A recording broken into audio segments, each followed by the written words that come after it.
সুনামগঞ্জের ধর্মপাশা উপজেলা বিএনপির উদ্যোগে মরহুমা বেগম খালেদা জিয়ার রুহের মাগফিরাত কামনায় মিলাদ ও দোয়া মাহফিল অনুষ্ঠিত হয়েছে। উপজেলার পূর্ব বাজারে আয়োজিত এই অনুষ্ঠানে স্থানীয় বিএনপি ও অঙ্গ সংগঠনের নেতাকর্মীরা অংশ নেন। অনুষ্ঠানে প্রধান অতিথির বক্তব্য রাখেন সুনামগঞ্জ ১ আসনের বিএনপির প্রার্থী আনিসুল হক। তিনি বলেন, মানুষের অধিকার আদায়কে বাস্তবায়িত করার সংগ্রামে বারবার কারা নির্যাতনের শিকার হয়েছেন আমাদের আপোষহীন দেশনেত্রী বেগম খালেদা জিয়া। আজ তার সেই অনুপস্থিতির সংকট আমরা হাড়ে হাড়ে অনুভব করছি। সদ্য আমাদের প্রয়াত নেত্রী সাবেক প্রধানমন্ত্রী মা বেগম খালেদা জিয়া, তাকে সারা বাংলাদেশ আজকে এমন এক নেতৃত্বকে হারিয়েছে, এমন এক নেত্রীকে হারিয়েছেন যিনি বাংলাদেশের কোন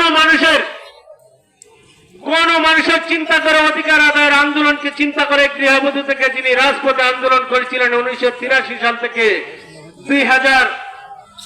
2025 সালের 30 ডিসেম্বর পর্যন্ত একজন মহান নেত্রী, যিনি আমাদেরকে প্রায় 44-45 বছরের মতো আমাদেরকে সময় দিয়েছেন, আমাদের জন্য আত্মত্যাগ করেছেন আজীবন, যিনি মানুষের সেবায়, মানবতার সেবায়, যিনি গণতন্ত্রকে পুনরুদ্ধারের জন্য, যিনি মানুষের মানবতাকে উদ্ধারের জন্য, যিনি মানুষের অধিকার আদায়কে বাস্তবায়িত করার জন্য বারবার তিনি কারা নির্যাতিত হয়েছিলেন।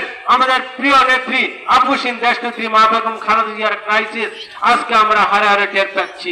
আনিসুল হক মহান স্বাধীনতার ঘোষক শহীদ প্রেসিডেন্ট জিয়াউর রহমান ও আপোষহীন দেশনেত্রী বেগম খালেদা জিয়ার জ্যেষ্ঠ পুত্র, তারুণ্যের অহংকার ও বিএনপির চেয়ারম্যান তারেক রহমানের জন্য দোয়া কামনা করেন, যেন তিনি এই শোক কাটিয়ে উঠে মায়ের আদর্শ অনুসরণ করে দেশের মানুষের কল্যাণে আত্মনিয়োগ করতে পারেন। তারেক আজিজ খান, প্রজন্ম 24।